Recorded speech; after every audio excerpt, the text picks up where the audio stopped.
Terima kasih rekan media. Baik, untuk itu kami persilakan Pak Direktur dulu terlebih dahulu untuk menanggapi terkait dengan kedatangan Pak. Oh, baik.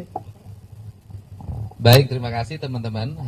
Pagi hari ini saya dan Dirut PTPN, Dirut JT, Kepala PSDA Provinsi Jawa Barat, Kepala PU Provinsi Jawa Barat, itu datang ke Komisi Pemberantasan Korupsi bidang pencegahan, menemui Pak Direktur untuk bersama-sama membahas satu penataan aset-aset milik negara, milik BUMN yang sampai saat ini puluhan ribu areal tanah tidak bersertifikat. Sehingga kita ingin mendorong segera dilakukan sertifikasi. Yang kedua adalah memiliki kelengkapan administrasi seperti izin lokasi, HGU yang habis bertahun-tahun tidak berproses, kita ingin dorong itu berproses. Kemudian yang ketiga adalah mengembalikan kembali fungsi-fungsi hutan pada fungsinya, mengembalikan kembali fungsi perkebunan pada fungsinya, mengembalikan kembali fungsi sungai, baik yang dikelola oleh BBWS, oleh PJT maupun oleh PSDA untuk kembali sebagai fungsi sungai. Sehingga ada resiko di situ. Resikonya adalah areal-arealnya dihuni orang lain, dikuasai oleh orang lain, sehingga ketika dihuni orang lain, dikuasai orang lain, kita akan melakukan langkah-langkah penertiban sebagaimana yang sudah dilakukan dalam 10 bulan terakhir. Nah, sehingga kita bisa melihat dalam 10 bulan terakhir ini, waktu saya menjabat, saya melakukan penanganan di Bogor, di Hulu, melakukan penanganan di Bekasi. Sampai hari ini arealnya relatif sangat baik, ya. Gabus, airnya mengalir dengan baik. Hari ini kita Kerawang dan kita akan bergerak ke selatan karena banyak areal di lereng-lereng gunung itu berubah menjadi areal pemukiman dan areal perkebunan sayur dengan resiko longsor dan banjir yang sangat tinggi. Sehingga kita ingin mencoba memitigasi, mencegah bencana terjadi di Jawa Barat dengan cara menghijaukan gunung, menghijaukan lereng, mengembalikan kembali fungsi pesawahan, mengembalikan kembali fungsi sungai, karena biaya pencegahan lebih murah dibanding dengan recovery bencana. Itu saja, dan kita menjadikan KPK sebagai mitra untuk melakukan koordinasi dan membangun arah agar pembangunan sesuai dengan koridor undang-undang dan sesuai dengan koridor pembangunan yang berbasis ekologi. Terima kasih. Baik, terima kasih. Selanjutnya Pak Bahtiar, bisa disampaikan tanggapan dari KPK? Ya, terima kasih. Hari ini kami kedatangan Pak Gubernur Jawa Barat bersama tim dengan rekan-rekan dari lintas sektoral, dari PJT ada, dari PTPN juga ada. Beliau menyampaikan prinsipnya, beliau melihat dinamika cuaca maupun dinamika lingkungan saat ini perlu dilakukan langkah-langkah upaya strategis untuk mengantisipasi daripada hal-hal yang bisa terjadi. Seperti contoh yang ada di Sumatera, ya. Ini beliau tidak ingin terjadi khususnya di Jawa Barat. Dan beliau menyampaikan salah satu mitigasinya yaitu meningkatkan ketahanan lingkungan terhadap apa yang menjadi persoalan-persoalan tadi. Dan kemudian beliau menyampaikan potensi untuk menguatkan ketahanan lingkungan kita siap ada, yaitu dengan memanfaatkan berbagai macam lahan tidur maupun aset-aset yang dimiliki oleh rekan-rekan dari lintas sektoral. Ada PTPN maupun ada dari PU. Di mana ada beberapa aset yang akan difungsikan kembali, yang akan dilakukan langkah-langkah revitalisasi untuk ketahanan lingkungan. Dan dari pemerintah Jawa Barat meminta dari KPK untuk menguatkan langkah-langkah ini supaya bisa terrealisasi dan Jawa Barat bisa mengantisipasi jika terjadi perubahan iklim maupun iklim ekstrim terhadap potensi adanya misal banjir maupun bencana alam yang lainnya, yang dinilai itu akan lebih mahal jika itu terjadi dibandingkan kita lebih cegah, mungkin kita lebih murah dan lebih efisien. Prinsipnya KPK siap membantu pemerintah Jawa Barat untuk mewujudkan Jawa Barat mengeluarkan ketahanan lingkungan dan memitigasi lingkungan tidak terjadi bencana alam. Terima kasih.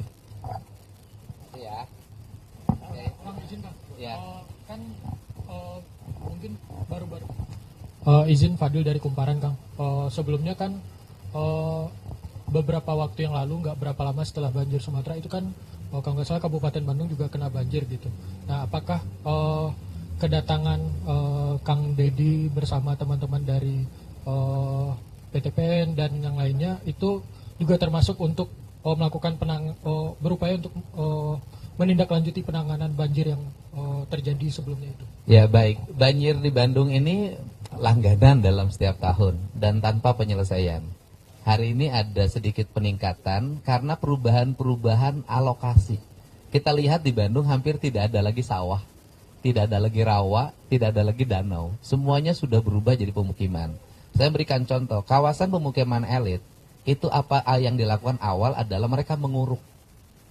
Menguruk itu ngambil tanah dari mana? Dari tempat lain. Kemudian solusinya adalah mereka hari ini sudah mulai direlokasi. Disiapkan tempat untuk kontrak selama setahun oleh Pemprov Jabar. Dan selanjutnya nanti kita akan melakukan pembebasan lahan. Dan setelah pembebasan lahan, maka nanti wilayah-wilayah yang biasa dikenakan banjir itu nanti sudah menjadi kawasan sungai dalam pelebaran sungai maupun membangun kawasan-kawasan penyerapan air lainnya. Bikin embung-embung ini yang akan dilakukan sehingga kita tidak lagi merenungi bencana dalam setiap tahun, kita mencari solusi. Dan yang berikutnya adalah penghentian alih fungsi lahan di kawasan Ciwidey yang milik PTPN. Yang sekarang pohon tehnya ditebangin dirubah menjadi kebun sayur. Kemudian sebagian areal tanah kehutanan yang berubah jadi kebun sayur. Ini yang akan kita gerakan, kita rubah menjadi perkebunan teh dan perkebunan tanaman keras yang dikelola oleh Dinas Perkebunan dan Dinas Kehutanan Provinsi Jawa Barat. Gitu. Ya, yang pertama sekarang kita belum memikirkan tempat relokasinya di mana dulu. Mereka kontrakin aja dulu rumah. Selama setahun tenang dulu. Nah mungkin mulai Januari kita akan menentukan titik relokasi mereka. Ya, izin Kang, yang saya ingin tanyakan pertama bahwa sebelumnya dalam rangka persoalan bencana alam ini kan memang dibutuhkan waktu yang cepat untuk pemulihan dan sebagainya, dan di sisi lain ini menjadi kesempatan bagi oknum-oknum karena ini dibutuhkan kecepatan.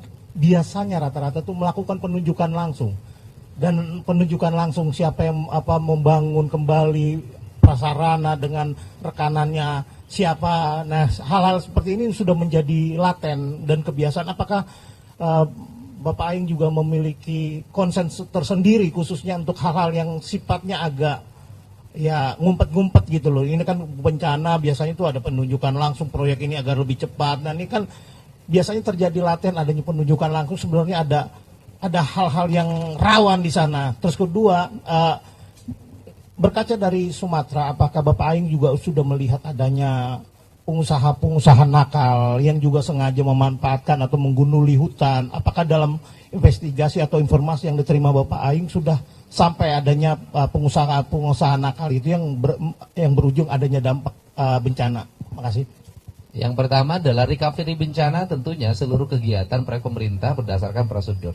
Tidak ada kalimat penunjukan langsung, semuanya sudah diatur yang dalam undang-undang. Yang berikutnya adalah kita sekarang lagi terus memberikan tindakan hukum dengan bekerjasama dengan Polda dan Polres menyelesaikan berbagai pihak yang melakukan kerusakan lingkungan, penebangan pohon, penebangan teh, termasuk menutup pertambangan di berbagai tempat. Hari ini kita akan juga menutup pertambangan di lereng gunung. Semua pertambangan di lereng gunung yang memiliki resiko lingkungan seperti di Kabupaten Bandung, di Garut, di Sumedang, kita akan tutup permanen. Kenapa? Karena resiko bencananya lebih tinggi dibanding tambang yang didapatnya. Ya.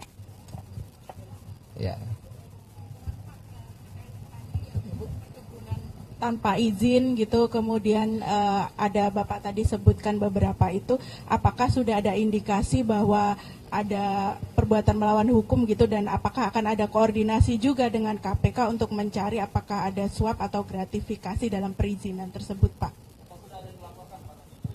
Ya, yang pertama adalah mitigasi kita itu, pertama nanti KPK memiliki kewenangan yang cukup tentang alih fungsi aset.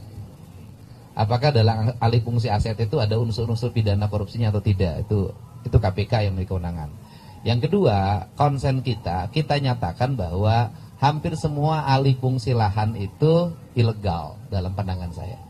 Yang berikutnya juga kita udah ngingatin pada PTPN untuk tidak lagi melakukan perubahan peruntukan, yaitu membuat KSO pariwisata yang merusak ekosistem perkebunannya sendiri. Ini kita sudah minta hentikan. Ini seluruh langkah-langkah yang dilakukan. Terima kasih. Baik, terima kasih rekan-rekan media ya. Bapaknya sudah ada kegiatan lain. Baik, terima kasih.